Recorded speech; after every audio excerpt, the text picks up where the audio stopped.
Inconnu à cette adresse, de Catherine Cressman Taylor, publié chez Autrement en 1938. Alors, quand les gens me demandent est-ce que les livres doivent être d'aujourd'hui pour être finalistes ou pour en parler, bien, vous en avez la preuve, c'est non.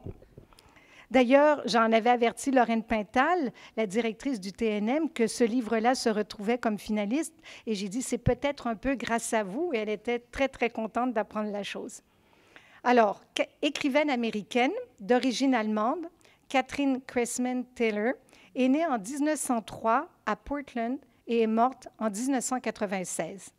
En 1938, la famille déménage à New York où elle écrit son livre « Inconnu à cette adresse ». Malgré ses 93 ans d'existence, l'auteur n'a publié que 3 romans, 2 recueils de nouvelles et un récit. L'adaptation de cette correspondance a été présentée, comme je vous le disais tout à l'heure, en juin 2016 au TNM, avec Thierry Lhermitte dans le rôle de Martin et Patrick T. Smith dans celui de Max, peut-être qu'on doit dire Tim Sitt dans celui de Max. Alors voici ce qu'une membre du club de l'Île des Sœurs en a dit. C'est l'histoire de 2 hommes, 2 grands amis allemands, associés, vendeurs d'œuvres d'art en Californie. Max est juif et Martin est chrétien. Ce dernier décide de retourner vivre en Allemagne avec sa femme et ses enfants. Débutera alors une correspondance entre les 2 amis. Rapidement, nous assisterons, en même temps que Max, à la transformation de Martin qui se range du côté du nazisme. Nous serons témoins d'un drame, d'une vengeance par correspondance. C'est un court roman épistolaire que j'ai lu d'une traite. C'est vraiment touchant. Tous les mots sont importants, justes et précis. Cet écrit nous confirme la réalité politique de l'époque. Le thème de l'art est omniprésent, très pertinent durant le régime nazi, et il nous amène à réfléchir sur nos propres valeurs. Et l'amitié, qu'en est-il? Nous avons été témoins quelquefois d'amitiés dissoutes, souvent pour des raisons moins dramatiques.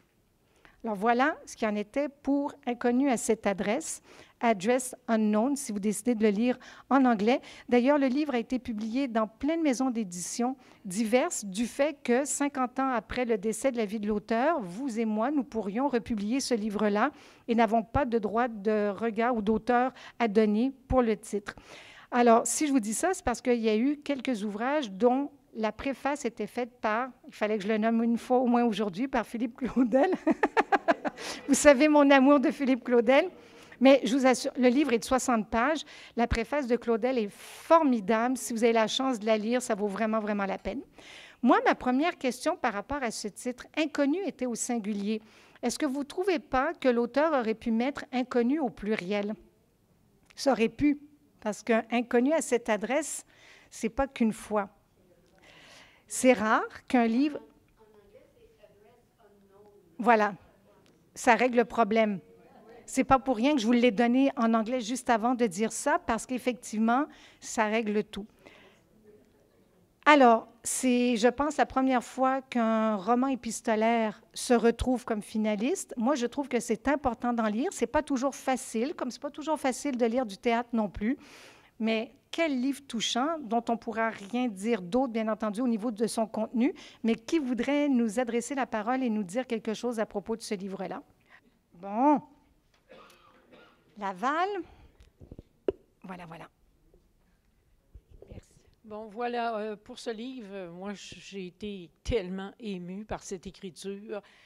Ça vient nous chercher la façon de voir l'endoctrinement de cet homme-là. Ça m'a tellement ouvert de portes, tellement fait comprendre de phénomènes de société et qui se perpétuent, il me semble, jusqu'à nos jours.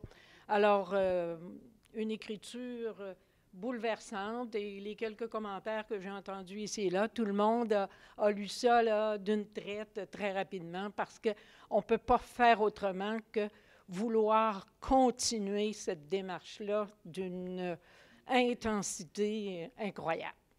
C'était mon choix.